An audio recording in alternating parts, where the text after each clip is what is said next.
May we call the BESE meeting to order, please. First item. Roll call. Dr. Bofi? Present. Mr. Davis is not in attendance. Ms. Edmonston? Here. Mr. Garvey? Here. Ms. Holloway? Here. Dr. Jones? Here. Ms. Lewis? Here. Ms. Orange-Jones? Here. Mr. Rock? Here. Dr. Thomason? Present. Ms. Fauché? Here. You have a quorum. Thank you. Our prayer this morning will be led by Ms. Dolores Cormier-Zenon, President of the National Board for Professional Teaching Standards, and the pledge will be by Sue Fagley from Magnolia Woods Elementary School, East Baton Rouge. Please stand.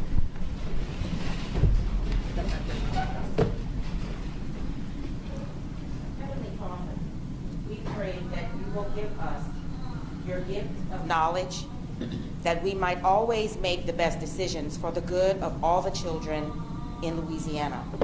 We pray that you give us the wisdom to know and define our tasks, the strength to build and refine our educational goals, and the courage to persevere as necessary. We ask for your direction that we might make unselfish decisions for those we serve. We pray that all who are assembled here have a safe journey home. We thank you for all your past and future blessings. Amen. Amen.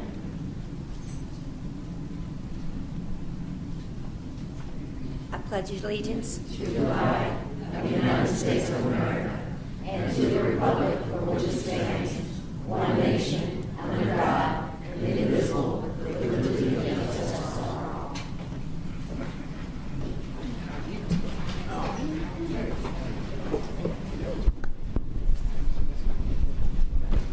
Next item, please. Next item is approval of the agenda. May we have a motion to approve the agenda? So move. Dr. Bofi, second by Mr. Rock. The next item. Next item is approval of the minutes from January 23rd. May we have a motion, please? Mr. Rock, Ms. Holloway. Any objection to the motion? Motion carries. Next item, please. Next item is consideration of Louisiana National Board Certified Teacher recognition. All right, well, Ms. Zena. Can we get a motion to receive? Can we, oh, I'm sorry, can we get a So motion? move. Dr. Bofi makes the motion. Do I have a second? Ms. Lewis? Okay. Yes, ma'am. Good morning, ladies and gentlemen of the board. Louisiana National Board Certified Teachers appear before you this morning, humbly honored to be recognized for their diligence in demonstrating the knowledge and skills to advance student learning. The investment in educating children is remarkably evident through the voluntary pursuit of a certification that has rigorously challenged and transformed their teaching and learning practice to better meet the needs of students across the great state of Louisiana. Today, out of 1,893 NBCTs in Louisiana, we celebrate the addition of 6 newly certified NBCTs to the ranks of accomplished teaching and 73 renewed NBCTs who have voluntarily chosen to pursue the rigorous renewal process to reinforce the high standards of commitment to excellent teaching. I have a short video to share with you. I want to take myself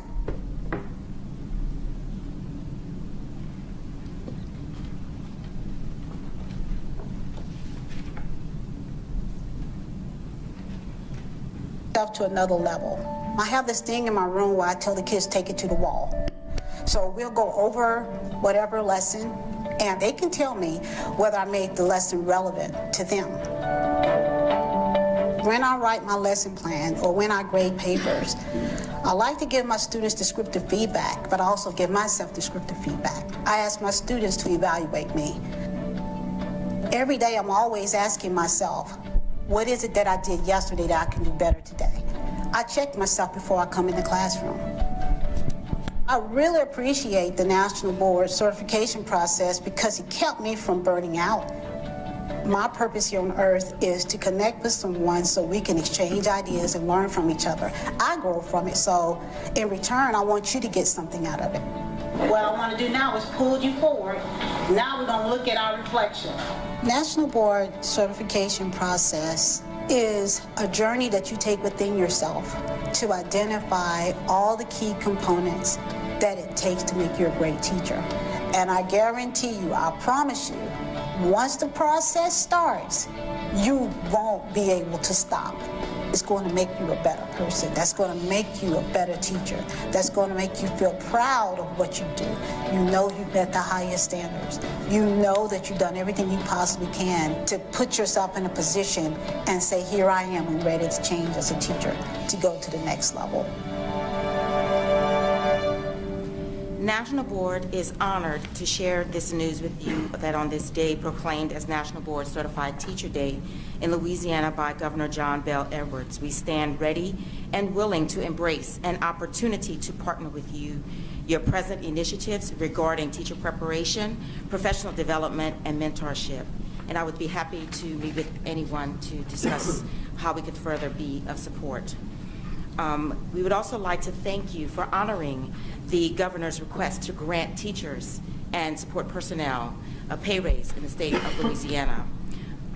We respectfully request you consider adding National Board certification to the teacher pay scale as is presently in place in North Carolina, New Mexico, Washington State, Mississippi, Alabama, and Maryland. We thank you again for your dedication to promoting the vision and mission that every student deserves a teacher whose practice meets the highest standards in the field. Louisiana National Board Certified Teachers meet this standard, this gold standard. At this time, I would like to extend an invitation to Dr. Jones if he would come down to pen our new MBCTs. I'd also like to invite Superintendent White to come down as well. In fact, it's probably better for you to do it. It would be an honor for both of you to do it. Military mention. It would be an honor for both of you to do it. Thank you.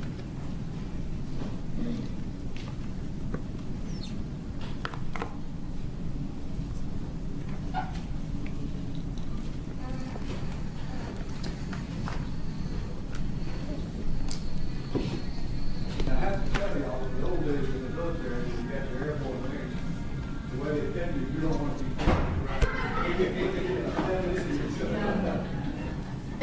Seriously, John, you sure you don't want to do that? Yeah. We do not want him injuring any of our educators. Do we have it? We do, that's right.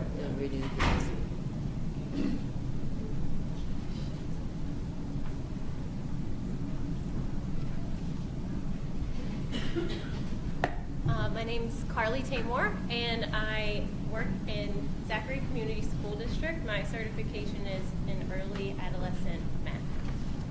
Do you want me to really pin this, or do you want me to just give it to you? I might just give it to you, because I'm really not very good at it. Congratulations.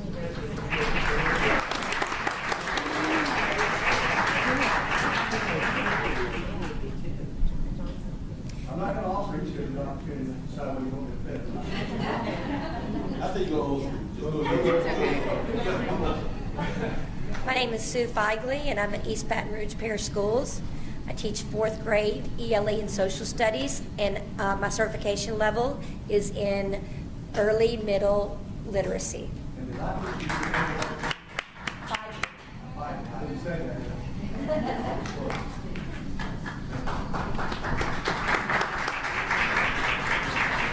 Hi, I'm Stephanie Judice. I'm in Lafayette Parish School District, and I am in secondary adolescent English.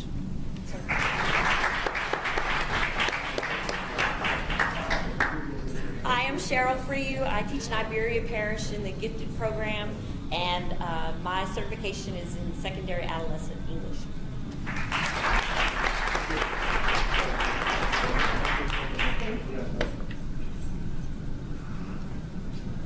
Hello, good morning. My name is Tana Boudreau. I'm a renewal candidate certified in early and middle English language arts. This is my 22nd year in education, and I'm a girls track coach.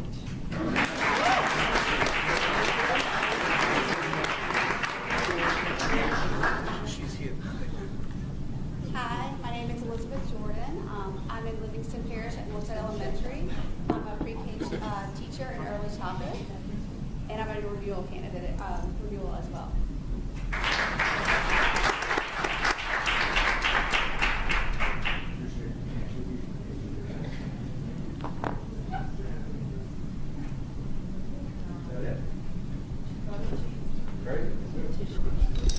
And National Board Certified Teachers, whether you realize it or not, your influence extends far beyond just your contribution and your personal growth in the profession, but you have a tremendous impact on fellow teachers as they model the things that you do, whether you consciously know it or not. They really do.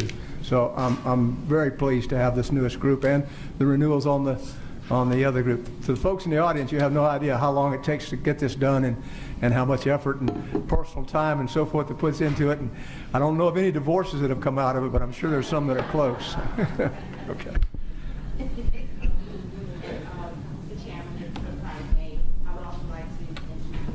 Is your mic on? I'm sorry.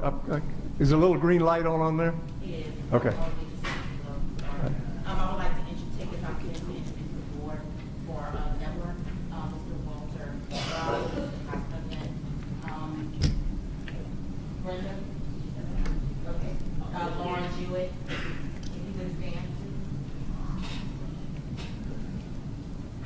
Okay, and Brenda Lloyd. Those are the persons who are here today. Thank you.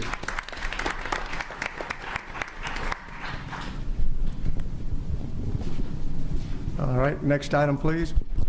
Next item is report by the State Superintendent of Education. Superintendent White. Thank you, Mr. Chair, and thank you again to the NBCT teachers. Thank you. Members, I want to just report on an issue that is going to come up during the legislative session, and I want to get a chance just to explain it here so that we all are kind of speaking from the same playbook, and that is the financial issue related to child care. It's a complicated issue, and it's more complicated than we're used to in K-12, and so I wanted to explain what I think is going to happen from a financial perspective and what the factors are. Child care, as you know, is a subsidy that is provided to qualified individuals. They have to be working 20 hours a week. They have to be at a certain income level, given their family size. And the amount is then reimbursed on a rate per day, and that rate per day is, depending on infants, toddlers, or 3-year-olds, it's something like $20, $21, $22 per day, which over the course of the year adds up to $5,000, $5,500, somewhere in there. The rub comes in the following ways. First, even if you spread out $5,500 per year across all of the qualified or interested people, there are more qualified and interested people than there are $5,500 allotments. Second, $5,500 is not itself enough to pay for a year's child care. And so you have this kind of problem of, on one hand, the less you make it an attractive thing, because the less it helps people afford something, the less people express their interest. The more you up the amount, the more people express their interest. So when we talk about, during the Jindal years, that enrollment went from 40,000 to 15,000, two things were happening. First, just the overall amount of money was cut, so there weren't as many slots. But also that increment wasn't $5,500. The Jindal team made it closer to $2,000. And what that meant is you had not only many fewer people seeking the subsidy because there was less money, but you also just had many fewer people interested, because who would be interested in taking $2,000 per year to pay for a whole year's worth of child care? So there are going to be two issues confronting us coming up. One is we are among the lowest states in the country in terms of that $5,500 number. Most states pay much more than that because child care just costs much more than that. And second, we have a wait list of 3,300. That wait list will definitely grow over the course of the next 6 months in some manner. It will grow because we are likely to lose at least one or maybe two federal subsidies. One of those subsidies is an $8 million competitive grant that we are not eligible for again, or we're unlikely to get again. And the other was a $28 million windfall that the Trump administration awarded to most states. It is likely we'll get that windfall again, which is good news. It's not definite, but it's likely. It is highly unlikely that another $8 million competitive grant is going to come up, meaning that adding to that 3,300 number, you're probably going to see an increase of some size in the wait list. If the legislature does, as you requested yesterday, appropriate more money for child care, there will then be a question, do you increase the number of families? Do you increase the number of dollars per family? Or do you try to do both?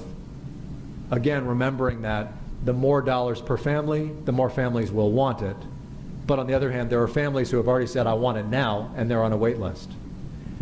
So you have a particularly complicated scenario coming up, and I wanted you to be aware of what is likely going to happen next. As the legislature considers the issue, I think it is very likely that the wait list will be added to. If we get any additional money, we'll face a choice. Do you give more money to the parents who have it now, or do you try to pull parents off the wait list, or do you try to do both? And those are the likely choices that are going to be coming up. And I wanted just to talk about it because I know it's complicated, and there's going to be a lot of reporting on this issue as there are legislative hearings and so on. I appreciated the resolution yesterday very much. I know it meant a lot to a lot of people, in particular the families of those 3,300 kids. Thank you, Mr. Chairman. I have some questions. Yes, ma'am. Can you tell me again how many families currently receive the amount? It's roughly 15,000. So the current is 15,000. And if you had to say like what our need is, do we know? Because I mean, there's some who are on the wait list, but maybe if we had more, there would be more on the wait list. So what do you think is the where we would be if we were meeting the needs of the Louisiana families? Yeah. Well, the interesting thing about all this is that from a 4-year-old perspective, if you just look at low-income families of 4-year-old children, 90% plus are already served in a publicly funded setting. And partially that's because you've got LA4, you've got Head Start, and you've got child care. NAG and Untitled I and all of the things that fund LA4. When you go to 3 years old, though, it drops to about a quarter of eligible families. And then when you get below that, it's not even 10%. So, you know, it's hard to say, well, if you offered it, what percentage of them would take it? Because certainly some of them aren't working and thus aren't eligible. Some of them want to keep their kids at home. You know, some of them have relatives who are taking care of their kids. But you're talking about in the many, many tens of thousands, which is why when the Early Childhood Commission that the governor and legislature charged us with creating, why when they looked at an estimate for how much would it cost to get to an adequate level of funding, their estimate was roughly $800 million. Now that is a long, long, long way from where we are now. But every dollar counts because we actually have a real living and breathing group of kids who are out there and sitting at home or as someone said yesterday, probably in an unlicensed center, which is a problem. Okay, so you said 90% of the eligible 4-year-olds are taken care of. Roughly, yeah. Roughly. And then the 3-year-olds, you said it drops to 25%? Roughly, yeah. And then younger than 3, do we have any numbers? Roughly a tenth. Okay. And we also have a bit of a performance concern, which is that centers that are struggling more performance-wise are more likely to serve infants and toddlers, whereas centers that are higher performing are more likely to serve 4-year-olds. And why is that? Well, part of it's because you have LA4 centers and Head Start centers concentrated at the 4-year-old age. They pay a higher wage, they have higher credential requirements, and you have purely child care at the lowest levels, of the lowest age levels, who just offer infant, toddler, and 3-year-old care that have typically a historically lower wage. They average $8.95 an hour is what they pay their teachers, and a lower certification requirement historically. So with all of the work that's been done on early childhood, has there been, because you identified 2 issues, has there been one that has been identified as a priority. So as a board, if we're working with the legislature on an individual basis, like, should we be pushing more for clearing the wait list or increasing, what have you heard from the constituency relative to what the priority is with the two pieces? Well, the wait list is at infants, toddlers, 3 and 4-year-olds. I mean, the wait list is everybody. And I think we have to prioritize the wait list. At the same time, we have to know that we have artificially masked the demand for the service, because many people look at the service and they say, well, $5,000, that's great, but childcare costs $12,000 a year. I don't have $7,000. That's why I'm on the childcare. Yeah, it's not an issue. So, I don't know that we can make trade-offs, but the most urgent and pressing need, we have to say, is the wait list. These are folks who are working, and they meet the eligibility requirements today, and they're having a hard time finding their kids childcare because they're on the wait list. Who on your staff is leading this work now? Assistant Superintendent Bhagyan, also Nasha Patel is working with Jessica on a number of these issues. Okay, thank you. John, one other question, please. Use your mic. The wait list, I can't ever remember this. The wait list consists of everyone. Okay. Yes. Working people, people that would just have a desire maybe to work or go to school. No, these are working people. These are working people on the wait You list. have to have met the work requirements in order to even get on the wait list. The wait list is the minute we have a seat open, we give you're good because you're eligible. Because you're working, already eligible. You're low income. And so, this is largely minimum wage full-time workers. That's basically what this is. But if people want to work at that, I mean, definitely we should prioritize, but we already have. They've already gone through, and they're ready, and they're working. Yes. Any other board members with a question or comment? Hearing none, next item, please. Next item is report from BESE members on their task force appointments or legislative appointments. Does anyone have a report? Just want to remind everyone, the Special Ed Advisory Panel meets on Wednesday, March 27th. All right. Anyone else? Is that date right? March? I think there's a Thursday, March 21st, but I can look back in my calendar. I think she said 27th. I thought. Oh, the 27th. Okay, thank you for that clarification. All right. Anyone else? Next item, please. Next item is consideration of a petition for rulemaking regarding Bulletin 140. And the sections are noted in under tab 7.1.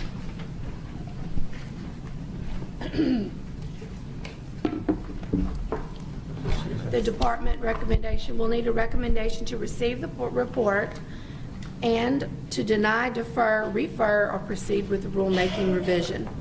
All right, may I have such a motion? Mr. Rock, a second by Ms. Evanson.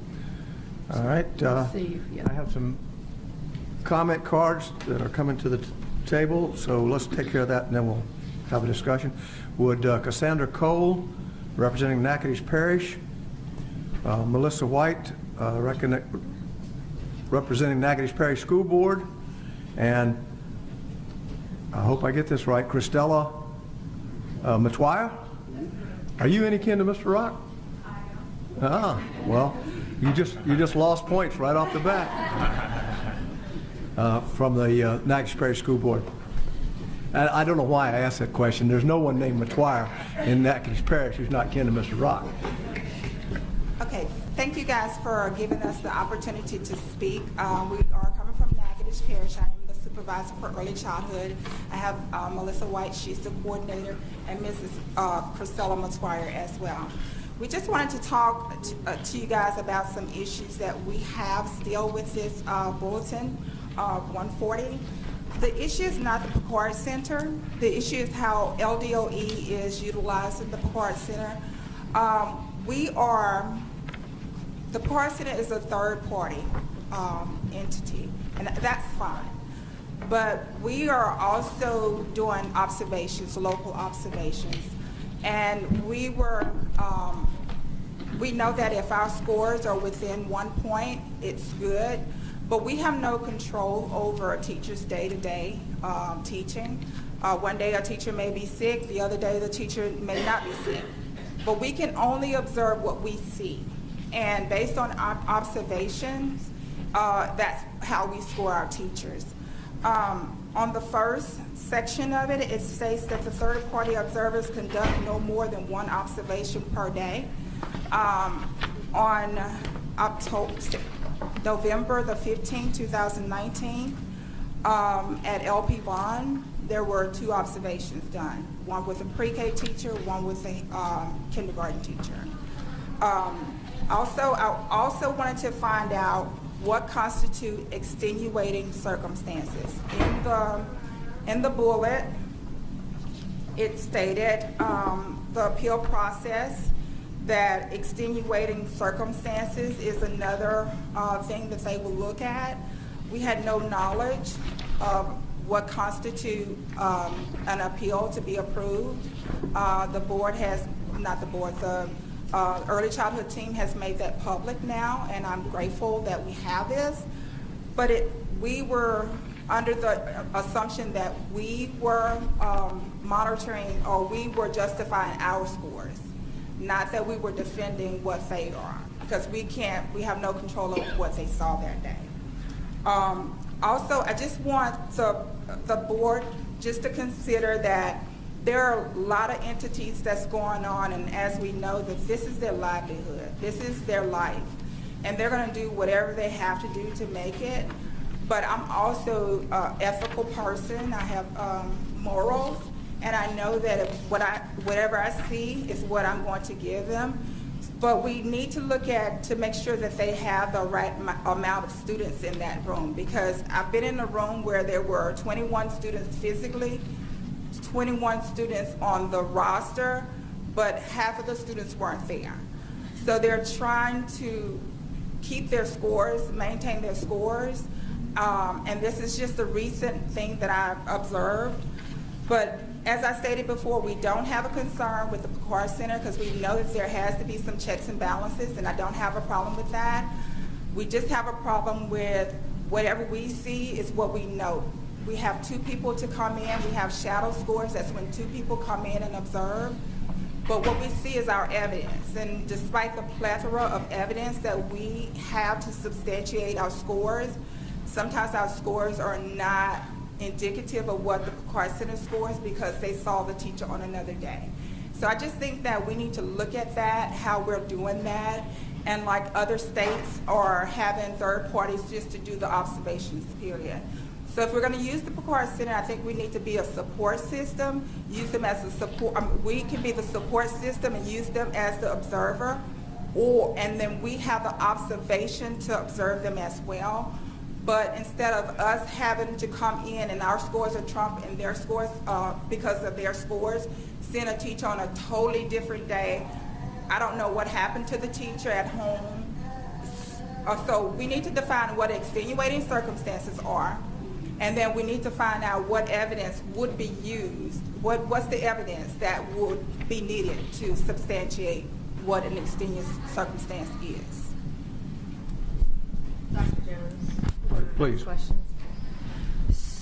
So I thought I heard you say that the department has now clarified what the extenuating circumstances are. Is that true? So you have information now that you didn't have before. So essentially, like, we're better off than we were before. Is that the case?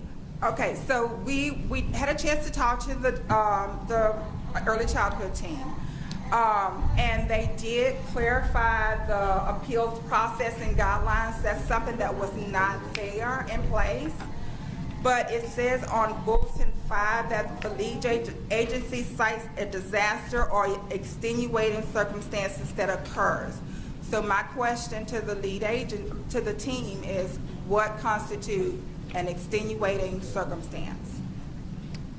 Okay, so you do not, do you have direction from the department on what an extenuating circumstance is? Okay, I thought I heard you say that you did, and so I needed clarity on that. The other thing that I would say is, as I'm listening to you, I follow a certain extent of it, but I go back to the whole purpose of us having this, and it is all about the children. Like, we are doing this for the children, and even if a teacher is having some experiences on our own that are problematic or whatever that is, the quality of care needs to be there for the children every day. And someone needs to take responsibility for that quality of care being strong for the kids every day. Like, I mean, that's why we're having this conversation, and why we were even talking about the funding aspect of it, is because we know that so much brain development happens early on. Our children need great environments every day, no matter what's going on in the lives of the adults around them. Like, as adults, we have to put that aside, and we have to provide that care for the children. So like, we're not going to be able to reconcile that, because the most important thing is providing that quality care for children. And I understand that, but then you have the other side of the coin where they know that the Picard Center scores will trump our scores, and you have the teachers that are putting on that dog and pony show, and then when we come in, and that has happened as well, then they don't put on that dog and pony show. They lay back and they're sipping on their coffee, or the Picard Center has already observed us. I don't need to do my dog and pony. So it's a flip side. So it's not just high scores, it's also we go in and we see teachers that are scoring lower because the Picard Center has already been there. Mr. Chair. So I'm going to reiterate, Yes. I think someone needs to take some leadership and make sure that children are getting high quality services all day. Like, every day, all day, no matter who's come or hasn't come. The important thing is that the children are getting high quality services, and that's why we're having conversations about going across the street to support getting more money in early childhood education. That makes it really hard for us to do if you're coming to me and saying people are doing a dog and pony show one day at one time, but they're not providing high quality services. Do you understand how much that hurts any effort we would make to go and get more money? I understand that, but that's the reality. Can I ask a question, please?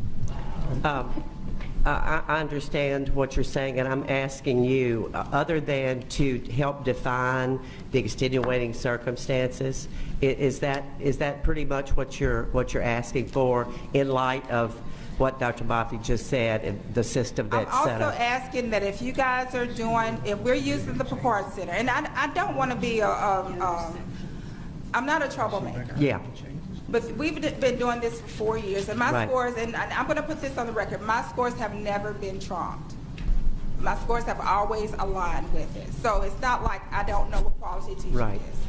But I'm just saying that if we're going to use the Picard Center, I would like to use the Picard Center and have them to tell us which centers we're going into, and they can go in and observe those teachers, and we don't have to go and try to see whether or not they're we're observing them and providing that support as well. Have you spoken to anyone at the department about this, like Superintendent Bagian? I haven't spoken to the superintendent, but I have spoken to the team, yes. When you say the team, are you? Jessica's not. Oh, okay.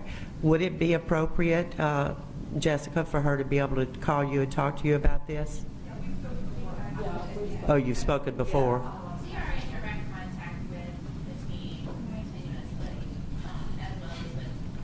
Sorry. My name is Melissa White. I'm the Early Childhood Coordinator for the District of Natchitoches. And I am the lead trainer for observers for local and from around the state. I also teach all the courses for class that helps people go out and observe in the parish. I set up all the observations for Natchitoches Parish, and I also monitor the portal for the parish as well. So I'm very involved. Not only that, but I make sure that I track every single observer that goes out, as well as every observer that comes from Picard. From Natchitoches, as well as Picard. Okay. So I cross-reference every single observer, and I look to see whether their scores are overscoring or underscoring. And I always make sure that I keep a note of what I'm seeing from not only Picard, but from local, and I always make notation of that to Picard and to the state as well, if I have any concerns. But we are always in direct contact with them. We go to all of the roundtables. We bring up concerns. We have conversations about what needs to be done. So we are always in constant contact. We have lots of professional development with our teachers, consistently with class or any of the courses that come up with class. We have Teach Don't come out consistently to help so we can make sure that we're giving our teachers the best knowledge that they have about how important it is to have the quality of education on a day-to-day basis for their children. And we do see progress every year while using the class tool. We do think it's an excellent tool. We really feel strongly about the tool and its use. But we are concerned, as Cassandra stated, about the use of certain ways that our scores are being looked at when we have appeals. And we make sure that our teachers know that if there is a concern with the observation, that we will be there to support them through the process. We have written a lot of appeals, and we put a lot of effort and a lot of time into the appeals, not only if there is something wrong, but how can we support you through professional development. So this part of your observation can be more successful for you either the next time a local or a Picard person comes out. But when they become frustrated, teachers become frustrated too, just as you saw with the national board, it's a lot of work. People don't think pre-K is a lot of work. It is a lot of work.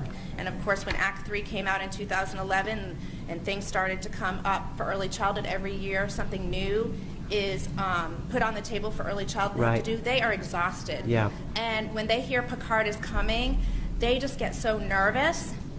They get frustrated. They just want to give up. And they are quality teachers. They are quality teachers. And we supervise them. We go out and do PD. We do many observations with them.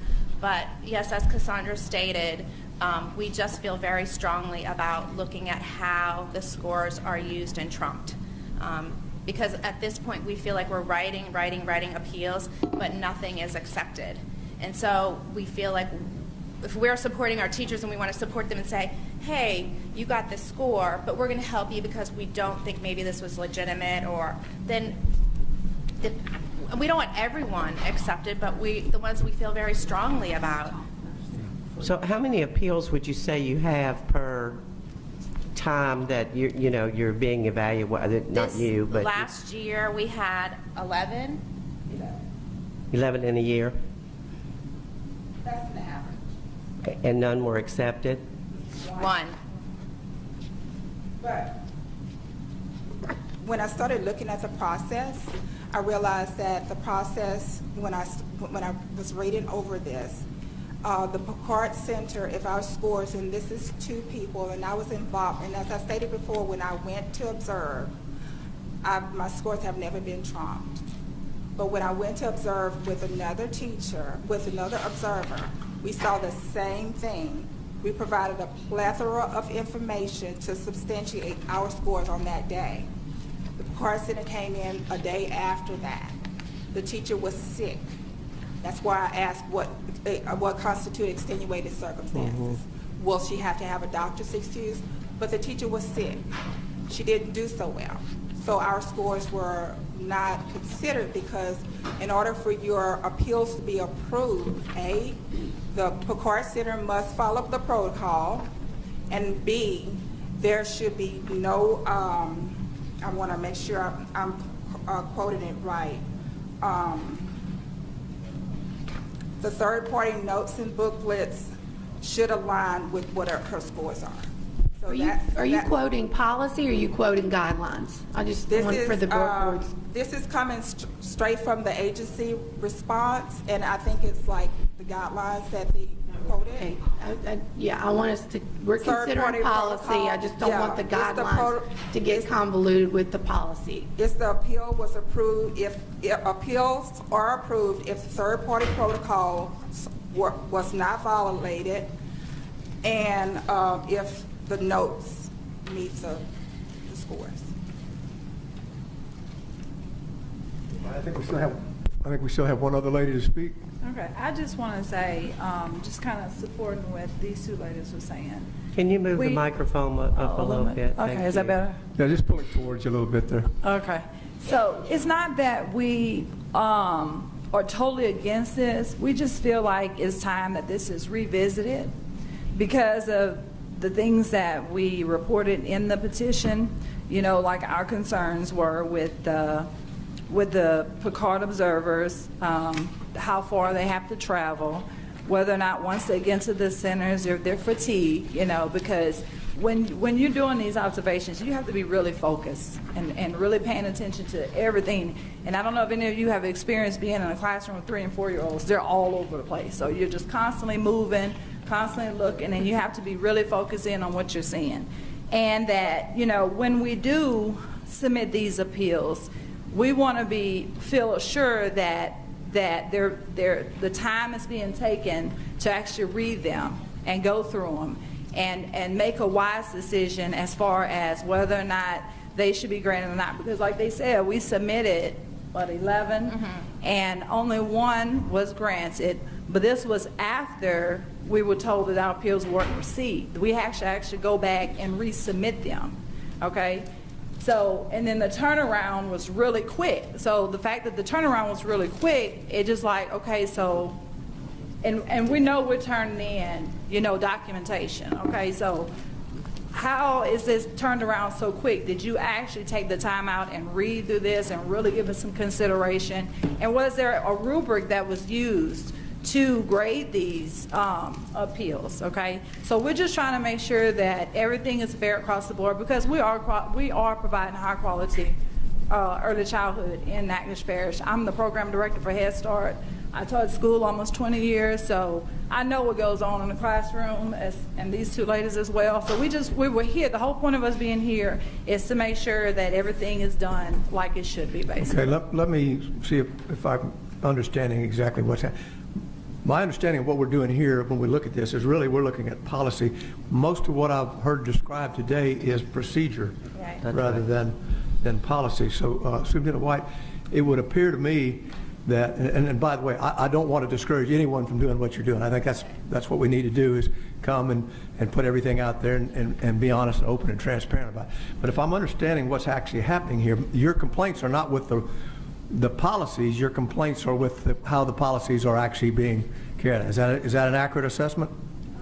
Yes. Pretty much? Okay. Yes. So Superintendent White, would it not be appropriate for you and your staff to research this issue with them and deal with it? Because I don't see anything that they've asked for here that would be a change to policy. Right. No, I totally agree, and it's unfortunate that he's not present, but Mr. Davis has been very involved in this discussion as well.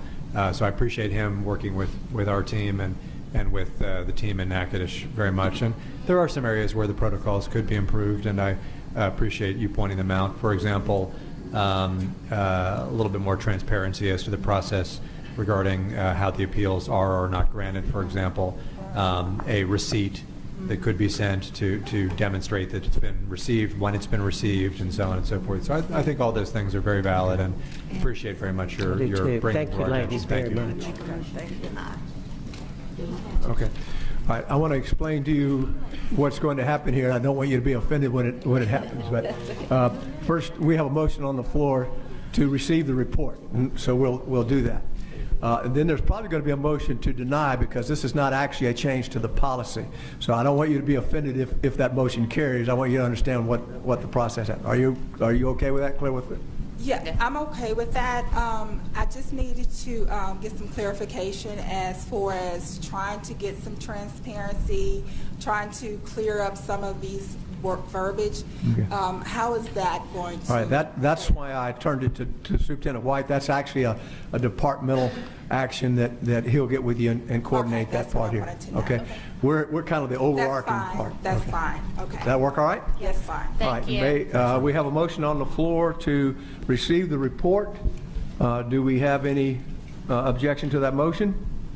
Now I need a motion to deny, approve, or defer.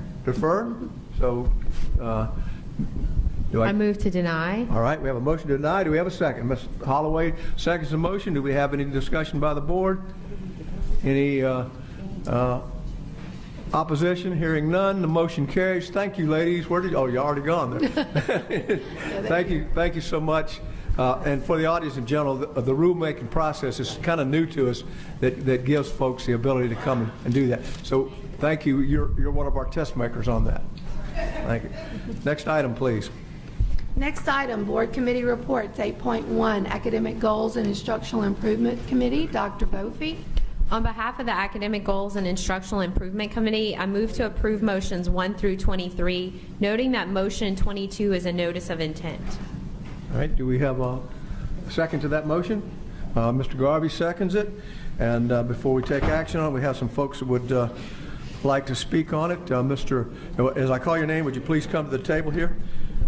I think there's 5, so one of you will need to sit in the second row and replace the first one that gets to speaking. Mr. Stephen Morgan, representing Louisiana Special Education Center. Ashley Bieber, representing Louisiana Special Education Center, Avery Stewart. And I assume that group back there, we're honored to have you with us today with your children. And Leslie Bello, representing herself. And Karen Harris, a parent of a student at LSVI. Would you all come to the table, except for the last one, Ms. Wolf, Tanya Wolf, would you come sit in the first seat behind, and you'll be the first one to speak when they get through. All right? And everyone else should have room at the table. I think there's only 5 cars. Good morning. I just wanted to just express my... All right, before you start, I'm going to tell you, we're going to give each of you 3 minutes, okay? So I didn't want you to be surprised when the gong goes off and the guy comes and throws you out. All right. Never has happened. I'm kidding. Well, it's short and sweet today, I promise. Okay. I just want to thank y'all for giving us the opportunity to have an open comment, to express our concerns. I appreciate if you took our information, read through it. If not, I ask that you would, because I mean, that's things that are important to us that I think that y'all really need to know. You know, there's nothing derogative or anything in there, but we want y'all to know about our kids. We want you to know them, because y'all are the ones who are in charge of this and making decisions for our kids. And as I spoke to Mr. White, you know, we only want the best, and we expect the best, and we won't settle for anything less. And I'm privileged to have been a part of this whole process. When the team came into our schools to assess, I was there when they were on campus. I was there for meetings with them. I was there for all of the meetings with the special school district. So I've been following this thing closely. I'm very active in her school, and I don't plan to change any of that. And I just want to let y'all know that that we will follow through with everything, that all of the decisions that y'all are making. We feel that it's kind of brought a little bit more attention to us as parents, that we do need to be a part and more of a part and more included in the decision making. So I just wanted to introduce, this is my daughter Avery, and she's 13. This is Jacob, this is Tamara's son, and Sarah's over in the back. So we just wanted to give them the opportunity to meet you guys, and you guys to meet them. And I would also want to extend a welcome. I would love for any of you to come tour our school. And if you do, call me, because I want to be there. But when we walk on that campus, when we were there to tour, my whole family came, because making a decision like this is not something I want to burden myself with. But when we saw that there were children who were more severe than my child, who was doing things that I never imagined my child could do. I knew there was hope. I knew this was like the little piece of heaven and a little secret in Louisiana. I'm 45 minutes away, a 45 minutes drive, and I didn't even know this place existed. And we've looked all over the nation, like, you know, we can't imagine her communicating. We can't imagine, you know, her having the opportunity to do things when it was right there in Alexandria.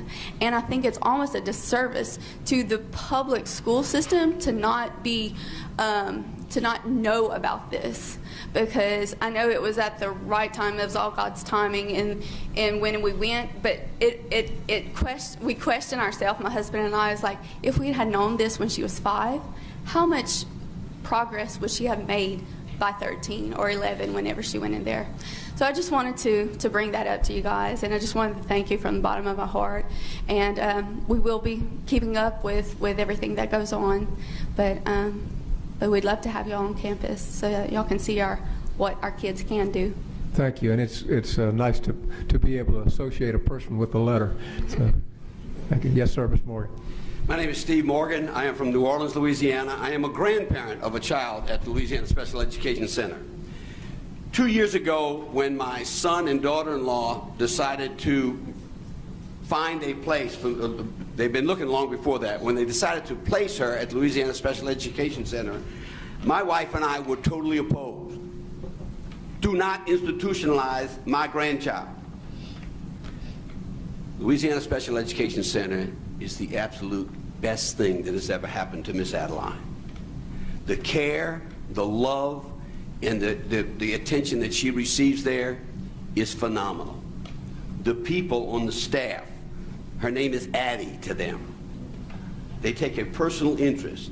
She is a challenge for them because she is ambulatory and she's a digger. And she gets into everything and she needs 24-hour-a-day attention. They give it to her. They care. I don't know everything that these parents have done to be able to get information to you, and I don't know when the committee meetings are, but I'm retired, so I will find out. And I will be there as an advocate for the Louisiana Special Education Center. The people care.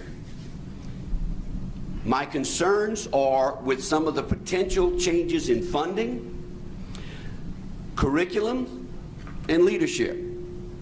I believe this place needs total transparency in what goes on in creating any changes. Needs to be transparent, and the communication needs to go to the parents. Grandparents, I'll get it from my son or daughter-in-law, but you need to communicate it to the parents, and it's critical. These are special needs children. They're called special needs on purpose. Their needs are special. The people that I experience at the Louisiana Special Education Center in Alexandria address those needs, and they treat them as special. Every institution has the potential to get better. One of my pet phrases is, you don't have to be sick in order to get better. Make sure when you go in the direction of getting better, these faces are the ones that you keep in mind. These faces are the ones that you focus your attention on in creating budgets, leadership, curriculum, and everything else. One of the things I heard was that one of the proposals was to potentially make it, and one of the part of the curriculum is to make it a college prep. My granddaughter with 5P- syndrome, her vocabulary at best throughout her life will be 60 to 65 years old. The 60 to 65 words. Ain't gonna make it in college. She has special needs. And thank you for the time and the energy that you put on this. And please continue to work with not only your heads, but your hearts. Thank you. I've actually met Addie. I didn't realize that was your child. I met Addie when I was out there 2 or 3 months ago, I guess it was. All right, yes, ma'am. Hi, I'm Karen Harris. I'm going to try to do this in 3 minutes, so I'm just going to read. I'm not going to look at y'all. I am relieved that you are being, Mr. Cooper is being removed as the interim superintendent of the SSD, and I'm here to ask you to remove him, the new hires, transition team, turnaround team, today. Reinstate those that he has fired and or reassigned to their original positions. Please do not wait to June the 8th, for I fear how much more destruction and damage that he and his team can do in 87 days. We need to start today to correct the damage that has been done since July of 2018. We would prefer math teachers, counselors, than the new landscaping that's being done on the campus. We as a group must work together with each other, the staff, and truly qualified, certified, educated, compassionate, caring people. First, you need to reinstate our director, Ms. Bellows. She was wrongfully removed by Mr. Cooper as soon as he took over SSD. She was hired after a dutiful hiring committee search. Her removal has caused many issues for our students and our staff. I'm going to tell you about my son. He's been there since he's 4. My child is totally blind. He's never seen the light of day. But what he has accomplished since he has been at LSVI is miraculous. I sent him there because I grew up as a child with an adult cousin who went with, it was known as the School for the Blind at the time. She married, she went to college. Many of our students can go to college. Many of our students are like my son, autistic, learning disabilities. He's never going to be self-sufficient totally. But what he has accomplished, this child can braille like I will never be able to braille. His O&M skills, I'd like to put any of you in a blindfold and try to keep up with him. He participates in sports, living skills, and job training. He had a job 2 summers ago, best job he'd ever had. His job was to shred confidential information. He's totally blind. It's not in Braille, it was printed. What more?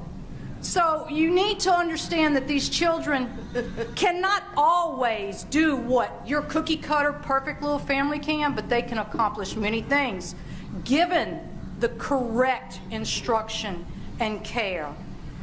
I'm also going to ask that you remove the schools, correctional institutions that are under the Office of Juvenile Justice from the SSD. Send them back to their departments, because right now we need to correct the problems with our schools before you add bigger issues at their schools. Work with LSVI, LSD, LSEC. Let's begin today to rebuild, correct, and learn from this year's mistakes.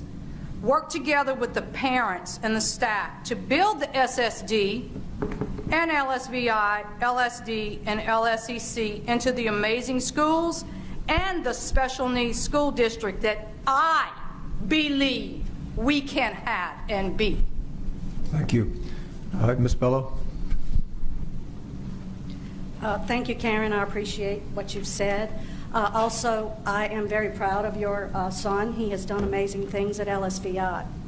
Thank you all for allowing me to speak. I have met some of you personally, but not everyone, and I certainly look forward to meeting you all. I'm not going to go into personnel issues, but I'm the director who is no longer employed. I got swept up in Dr. Cooper and his team's effort to fix LSVI. It is important to note we did not need fixing. We could have used some tweaking, and sure, give us help. We can always improve, but we did not need a total overhaul of our school.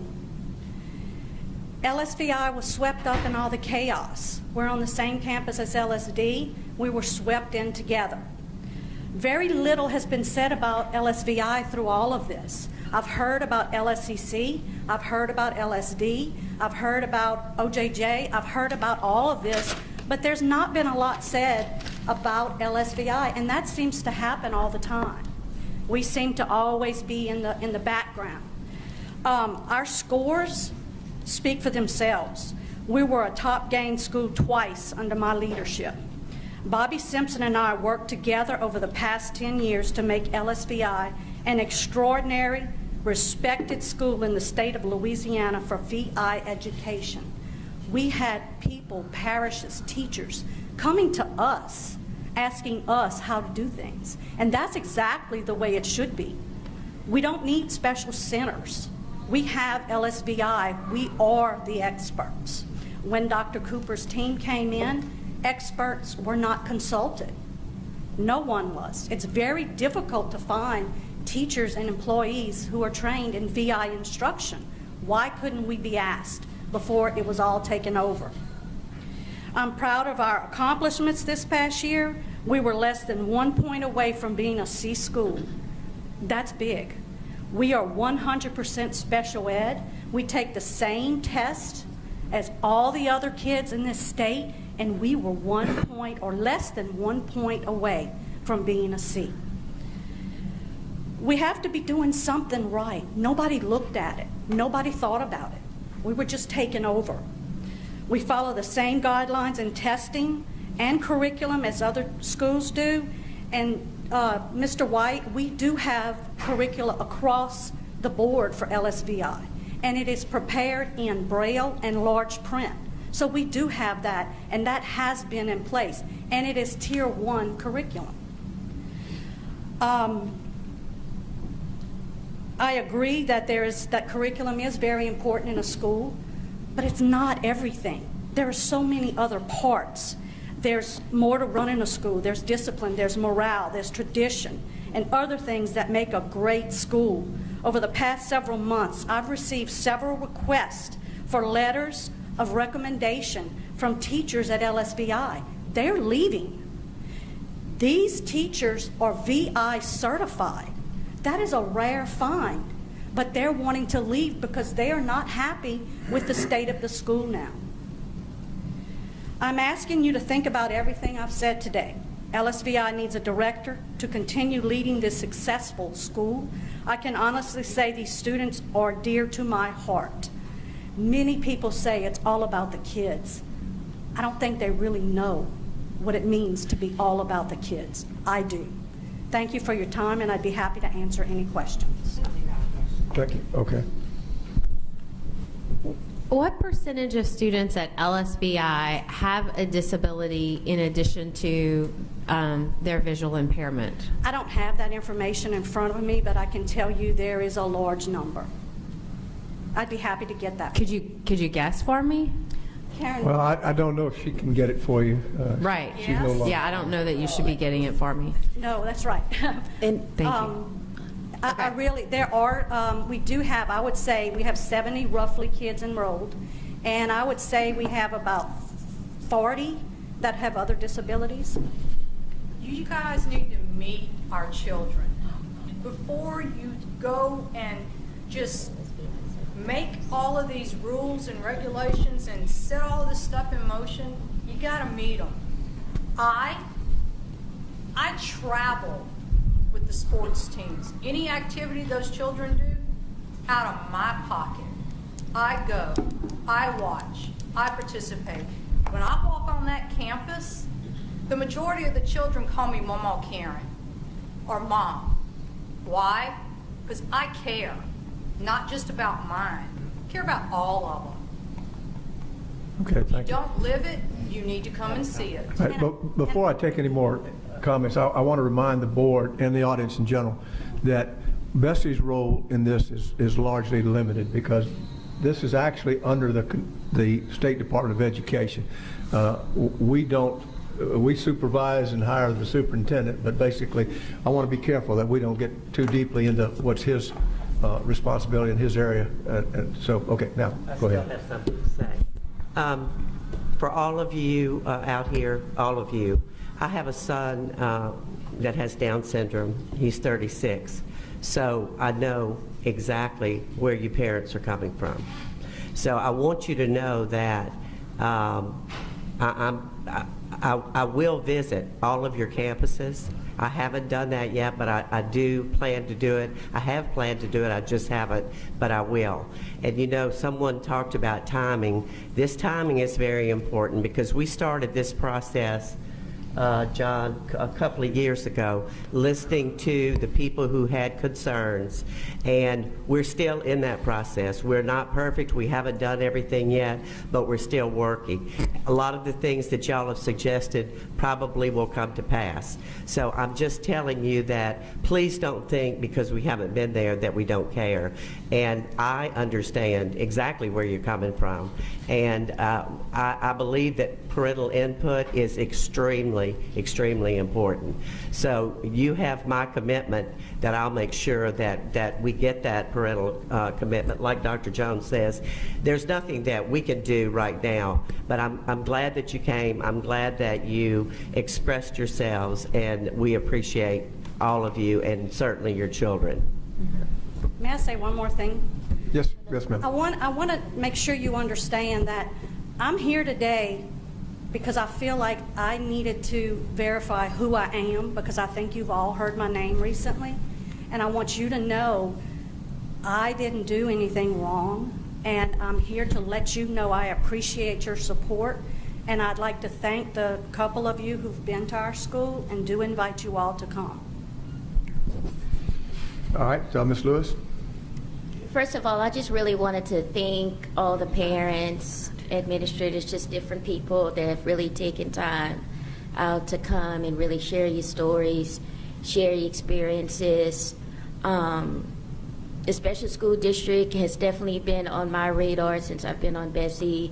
I know Ms. Edmonston and I, we've really tried to make sure that parents, different people in the community really had access to the board to really heighten and elevate some of the issues and challenges in the special school district. And so I think I've been to both schools except the LSEC. Definitely planning on, visiting at some point with my work schedule.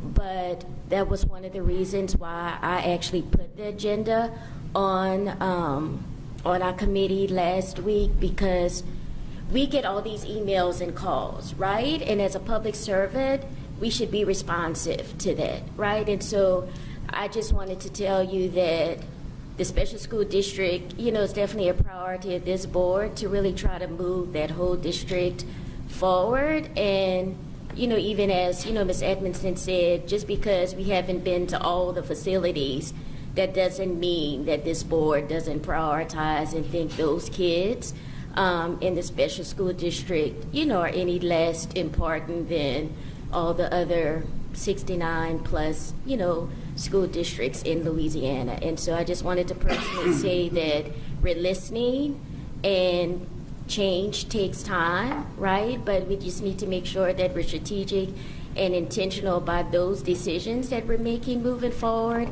and really focus on the challenges that can really change the experience for the kids in these facilities. But I do expect every last one of you to really be an advocate for the parents and really get involved and engaged to make sure that your, students have the quality of education, and care that they deserve. So thank you. If I may, I just realized that Ms. Wolf, who as often as I've talked to her recently, no way I could forget her. So I would ask that we let Ms. Wolf speak, and then I'll come back to you.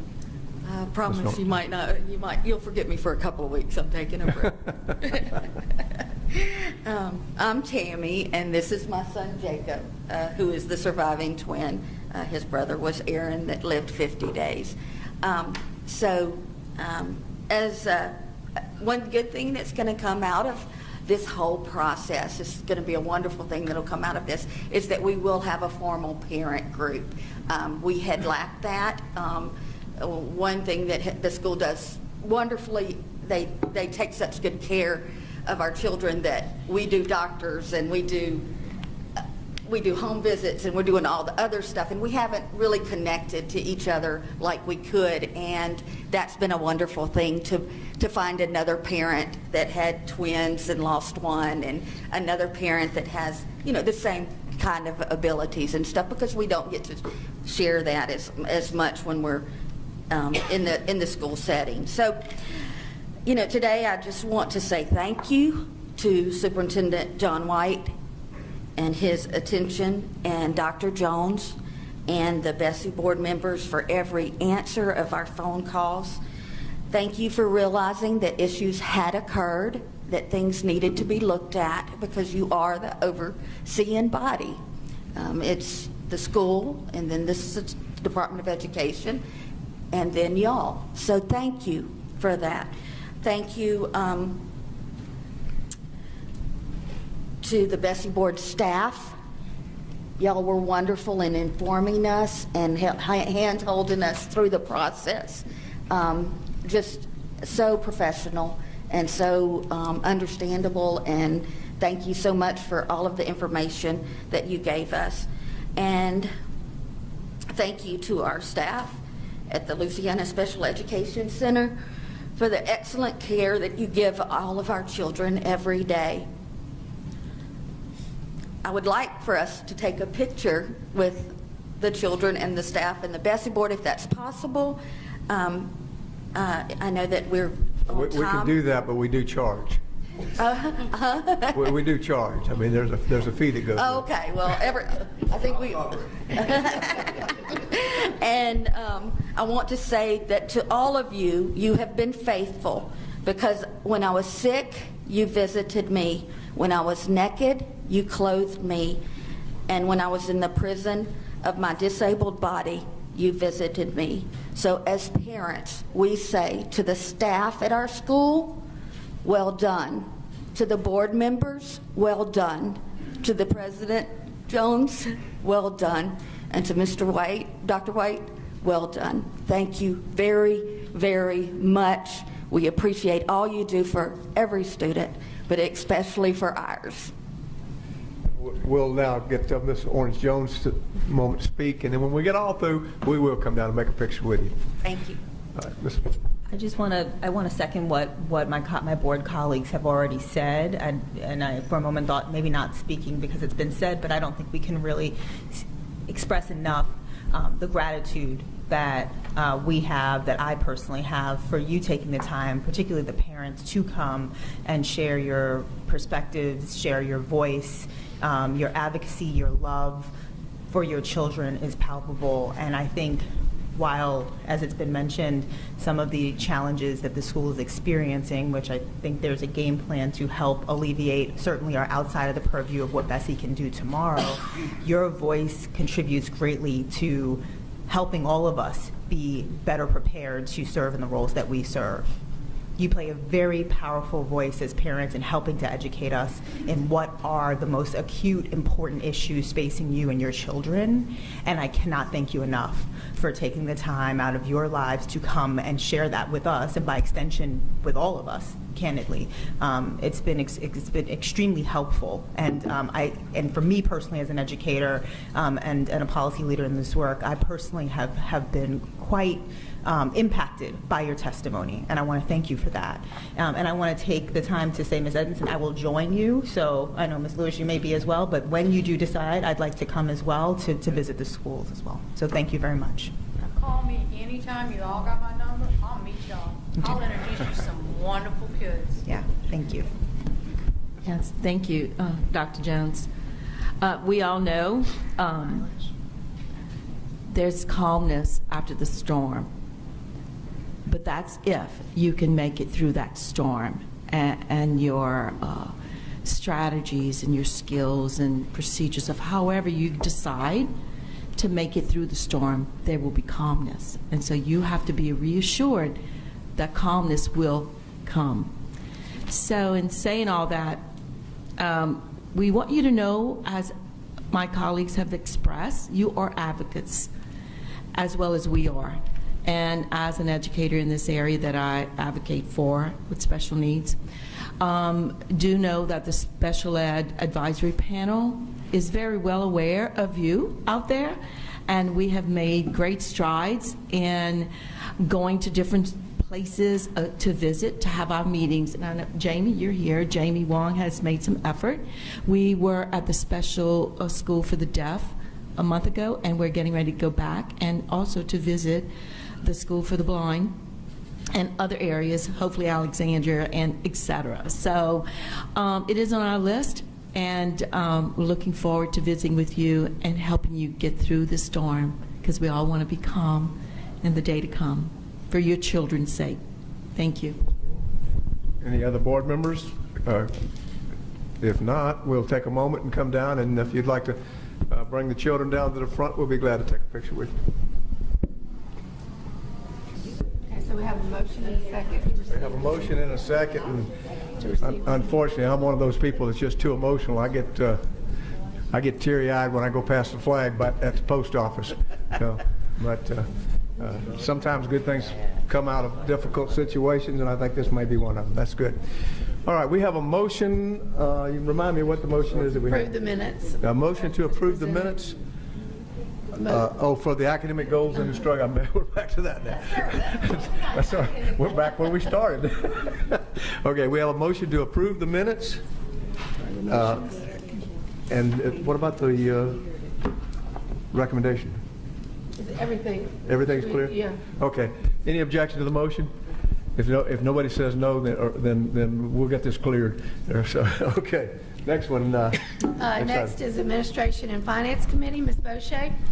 On behalf of the Administration and Finance Committee, I move to approve motions 1 through 17 and motion 19, pulling motion 18 at the request of one of the members. All right. Do we have any objection to, or do we second up for that motion? I'm sorry, do we have a second? Second. Mr. Thomason or Mr. Either one. Mr. Thomason, I'll give it to him. We'll get you the next one, Jim. We'll clear that. We'll clear that first. Any objection to that motion? No objection to the motion. Motion carries. Now let's talk about the one that we pulled, which is number 18. 8.2, motion 18. Okay, Mr. Garvey? Yes, I'd ask that we pull this item because sometimes minutes of a meeting don't capture all the nuances of what went on at the meeting, and I wanted to try and be as clear as we could on the sentiments and what was discussed yesterday. Y'all probably remember that yesterday I spoke in favor of allocating, some people would say I vehemently or passionately spoke in favor of allocating $3 million to the supplemental course allocation. I apologize if I was too passionate, but some people interpreted that as being against the teacher pay raises, and I wanted to point out that I don't think we even discussed that issue because we are all, as far as I have heard from BESE members, we are all in favor of the teacher pay raises. It's been long overdue, and the teachers very much deserve those raises. My only issue was with the set aside of roughly $3 million for the supplemental course allocation. There are maybe 2 other BESE members that voted with me, supported, I believe, my argument about the supplemental course allocation, but I think that they also are very much in favor of the pay raises. So I wanted to have a roll call vote on this item to try and be as accurate as we could about what the feelings are. Dr. Popey? Yes, thank you, Jim. That is absolutely correct. I am supportive of the teacher pay raise. I wish it was more money. I think our teachers deserve more money, and I appreciate you because I think we do need to make sure that the record is clear because we know that it doesn't stop with us, that the legislature is actually going to have to take action, and I would like for them to understand that there's unanimous support on this board, as I believe with you that there is that unanimous support. Okay. And I'll just, yes, on record, want to say similarly, I've certainly spent my entire career advocating for teachers and believe that this is a very seminal moment in our kind of time in education here in Louisiana to be taking this step forward. I, too, am grateful, actually, to the governor and his leadership for being able to champion this effort, and do hope and wish over time that these raises actually go up further. And thank you, Jim, for actually raising the issue again. Glad to do a roll call. I had planned as president this morning to make a similar statement, and just for the audience, some of you were not here yesterday, to make sure you understand. We had a motion before the board yesterday, and the vote was 6 in favor, 3 against, and 1 abstention and 1 absent. But the only issue that was really being discussed on that motion was the issue about supplemental course allocation money. All of us were in unanimous agreement on the teacher pay raise issue of it, and I want the record to reflect that we all 100% support it, and when it gets over to the legislature, we will support it, and we appreciate the fact that the governor took the time to put it on the table for us. Any other board member want to comment or anything on that? All right, we have a roll call vote, and now the roll call vote is on to approve the provision yesterday, the 1.375 base per pupil in level 1, and the pay raise and associated retirement costs for certificated school personnel, $1,000 across the board, and non-certificated school personnel, $500 across the board in level 3. And to authorize the LDE to amend the MFP formula as directed, and to make technical changes to the formula as needed, including a technical audit removing the specific year 2019 as it pertains to the profile of educational personnel, PEP, data to be used to determine adjustments for pay raises, and to authorize the LDE to submit the MFP formula to the legislature by March 15, 2019, and request that in the event additional funds are realized or changes are desired, the legislature will return the MFP formula to BESE so that the MFP formula may be resubmitted by BESE accordingly.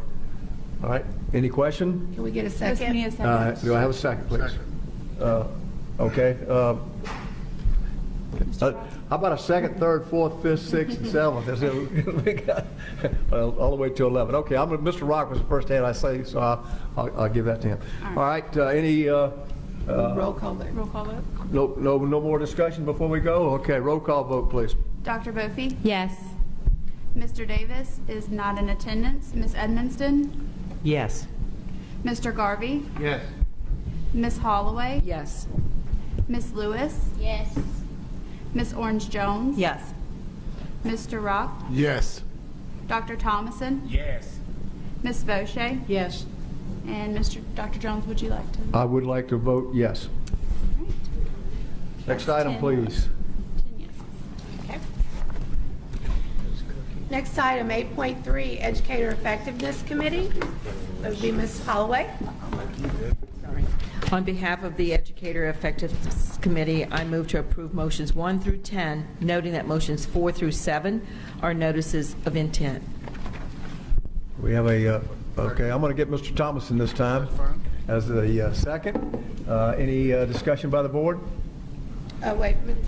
He's recusing himself I from... was second. Oh, Second. oh, you're recusing yourself? Well, I was going to second first. Don't do that. Don't do that. Okay, I'm forgetting I saw you. I'm going to take Mr. Rock. I second